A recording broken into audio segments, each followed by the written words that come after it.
नमस्कार, मैं ग्रेजुएट हूँ और मेरे पास बीएड की भी डिग्री है।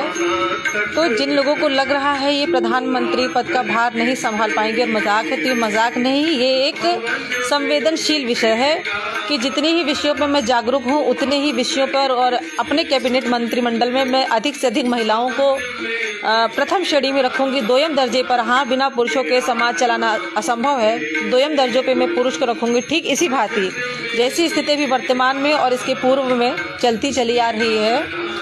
और मुझे किसका साथ चाहिए, क्योंकि प्रधानमंत्री अकेले तो कोई पदभार नहीं संभालते हैं, सभी कैबिनेट मंत्री मिलकर सहयोग करते हैं। तो मेरे साथ कानूनी विवाद के लिए मैंने अश्विनी उपाध्याय जी को चुना है और बाकी भी मैं जब चयनित हो जाऊंगी तो ऐसे विरोधाभास वाले लोगों को मैं अपने साथ लेके चलूंगी कि जिनसे हमें कुछ सीखने को मिले, जिंदगी में कुछ बदलाव आए सभी के।